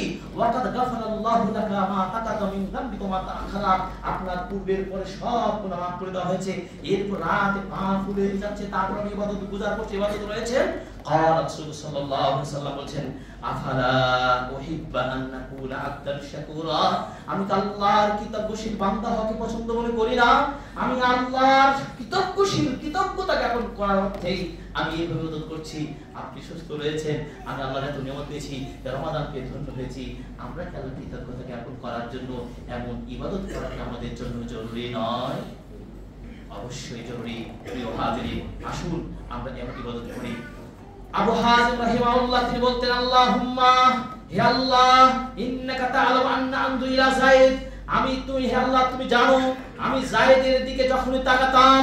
ভালো করে শুনেন, আবু হাজিম তিনি বলছেন, হে আল্লাহ, তুমি ভালো করে জানো আমি যখনই যায়েদের চেহারার দিকে তাকাতাম, ওয়া আযকুরু বিন নাযরি ইলাইহিল কুওয়া, আর যখনই তার চেহারা দিকে তাকাতাম, তখনই যেন আমার ইবাদতের একটা স্পৃহা জাগ্রত হতো। সুবহানাল্লাহ। তার মানে কি, যে কথা বারবার বলছিলাম, ওই চাচার দিকে লক্ষ্য করুন, ওই যুবকটাকে লক্ষ্য করুন, যে লোকটা সুপার লেভেলে ইবাদত করে। আর ওই যুবক হন ওয়াশাবুন নাশা ফি ইবাদাতিল্লাহ, ওই যুবক এমন ইবাদত গুজার যুবক, যেই যুবক যৌবনকাল ইবাদত করতে পারে, 7 শ্রেণীর বিশেষ ছায়া পাবে তার যুবক, আল্লাহ বিশেষ ছায়া পাবেন। সুবহানাল্লাহ। তার ব্যক্তিকে দেখে আপনি কি করলেন? আপনি স্পৃহা বাড়বে। আপনাকে 4 নম্বর মূলনীতি বলছিলাম। 5 নম্বর মূলনীতি কি? তোমার আপনার সমস্ত দোষ গুনাহের যে তালিকাগুলো করতে হবে। আপনার জীবনে যে ভুলগুলো করেছেন, প্রিভিয়াস মান্থ গুলোতে আপনি করেছেন, যে অপরাধ করেছেন, অন্যায় করেছেন, আপনি খাতা লিস্ট করুন। এই অপরাধ ইত্যাদি রয়েছে। আপনি চিন্তা করতে, কখনো রমাদান আগে আপনি নিজেকে পাপ মুক্ত করতে পারেন নাই, অর্ধেক লিস্ট করে ফেলুন। অপর পৃষ্ঠে আপনি লিস্ট করে ফেলুন যে আপনি কোন কোন কাজগুলো আপনি করবেন, আমলগুলো করবেন, এই ভালো আমলটা তালিকা করে ফেলুন, এই চিকিৎসা নিতে থাকুন। কারণ একটি হাদিস আপনাকে বলে দিতে চাই, সহিহ বুখারী হাদিস, ইন্নাল মুমিন ইয়ারা যুনুবাহু, একজন মুমিনের চিন্তা এমন হবে, একজন মুমিন তার পাপকে এত ভারী মনে করে যেমন ভাবে তিনি যেন কান্নাহু কায়দুন তাহাতা জাবালিন, একটা পাহাড়ের নিচে বসে আছে। একজন মুমিন ভুল করলে, অন্যায় করলে, পাপ করলে তিনি মনে করেন তিনি একটা বিশাল পাহাড়ের নিচে বসে আছেন এবং তিনি ভয় পাচ্ছেন যে পাহাড়টা কখন যে তার মাথার উপর পড়ে যায়। একজন মুমিনের কাছে পাপের জন্য এত অনুতপ্ত ভয়, তার পাপের লিস্ট করে ফেলুন। আপনার কি ভয় হয় না পাহাড় আপনার মাথায় রয়েছে, ধাপা চাপা খেয়ে যাবেন? আর একজন পাপিষ্ট মানুষের নিকট পাপ কেমন মনে হয়, নাকের উপর একটা মাছি আসছে, যখন মাছিটা এসে চলে যায়, তার কাছে এত সহজ নয় পাপ না পাপ, কোনো ব্যাপার নাই, দুনিয়া খাও দাও নষ্ট এভাবেই চলো, আল্লাহ তাদের থেকে হেফাজত করুন, আমিন। অতএব আসুন পাপ লিস্ট করে আল্লাহকে ধরে ধরে দোয়া করুন। আল্লাহ, হতে পারে আমার জীবনে সেটা আখির রমাদান ফি হায়াতি, আমার জীবনের শেষ রমাদান হতে পারে, আল্লাহ এই রমাদান আমি ক্ষমা চেয়ে নিচ্ছি, আল্লাহ তুমি ক্ষমা করো। নবী সাল্লাল্লাহু আলাইহি ওয়াসাল্লাম দায়িত্বহীনভাবে বললেন, ওয়া বিমান ফরাজুলিন, ওই ব্যক্তির নাক ধুলাই দূষিত হোক, ওই ব্যক্তির নাক ধুলাই দূষিত হোক যে ব্যক্তি দাখালা আলাইহি রমাদান, রমাদান মাস পেয়েছে কিন্তু তিনি তার নিজের পাপ মুক্ত নিজে ক্ষমাগ্রস্ত বা ক্ষমাকৃত বান্দা করতে পারো না, এই ব্যক্তির জন্য ধোঁকা, এই ব্যক্তির জন্য ক্ষতি, এই ব্যক্তির জন্য দূষিত হোক। আল্লাহর নবী কে জিবরিল এসে বললেন, আপনি আমিন বলুন, একবার আমিন বলে তিনবার আমিন বললেন। তার একটি ছিল ওই লোকটাই নাক ধুলায় দূষিত হোক, বিপদগ্রস্ত হোক, যে লোকটা রমাদান মাস পাওয়ার পর ক্ষমা পেল না। এই জন্য আসুন রমাদান মাসে ক্ষমা পাওয়ার জন্য আল্লাহকে দোয়া করি, আল্লাহ আমাদের ক্ষমা করুন, আমিন। 6 নম্বর মূলনীতি হলো কি, রমাদানের বিধিবিধান সংক্রান্ত স্টাডি করতে হবে, মাসাইলগুলো জেনে নেবেন, কারণ বিশুদ্ধ জ্ঞান ছাড়া আপনার আমলের কোনো মূল্য নাই। সর্বশেষ মূলনীতি আমি ব্যাখ্যা করার সুযোগ পাচ্ছি না, সর্বশেষ মূলনীতি হলো আপনি রমাদান এই অফারের মাসে অফারের শুরু তো শারাইত ও আহকাম, নিয়ম নীতি মূলনীতিগুলো স্টাডিগুলো করে নিন, এরপর আপনাকে স্টার্ট নাও শুরু করে দিন, ইনশাআল্লাহ রমাদান আপনাকে রমাদান দিবেই দেবে ইনশাআল্লাহ। আল্লাহ তাআলা আমাদেরকে কবুল করুন, আমিন। আসুন প্রিয় মুসলিম کرام, যে কথা বলছিলাম রমাদানকে কিভাবে সফল করবে, এক নম্বর মূলনীতি আপনি সবার আগে ঈমানকে মজবুত করুন। 2 নম্বর মূলনীতি হলো কি, মৌসুমী ইবাদত সম্পর্কে আপনি জ্ঞান অর্জন করুন এবং সেই অফারগুলো আপনি জেনে নিন। 3 নম্বর, নিজেকে ইবাদতের জন্য প্রশিক্ষিত করে তুলুন এবং ইবাদতে সংকল্পবদ্ধ হন। 4 নম্বর হলো আপনি অলসতা, অলসের ত্যাগ সঙ্গ অর্জন করে ত্যাগী মানুষদের, ইমানদারদের তাদের আমলকারীদের আপনি সঙ্গ গ্রহণ করুন। 5 নম্বর হলো আপনি আপনার জীবনের ঘটে যাওয়া পাপগুলোকে আপনি লিস্ট করে ফেলুন এবং পাশাপাশি আপনি ভালো কাজে লিস্ট করে ফেলুন। 6 নম্বর মূলনীতি হলো রমাদানের অফার সংক্রান্ত, রমাদান আহকাম হুকুম আহকাম সম্পর্কে স্টাডি করুন, বইপত্রগুলো খুতবা শুনুন, আলোচনা সেমিনার শুনুন। আল্লাহ তাআলা আমাদেরকে কবুল করুন, আমিন। আল্লাহ তাআলা আমাদের ত্রুটি ক্ষমা করুন, আমিন। সুবহানাল্লাহি ওয়া বিহামদিহি, আশহাদু আন লা ইলাহা ইল্লা আনতা, إن الحمد لله وحده والصلاة والسلام على رسول الله وعلى آله وصحبه ومن والاه. يا أرحم الراحمين يا ذا الجلال والإكرام.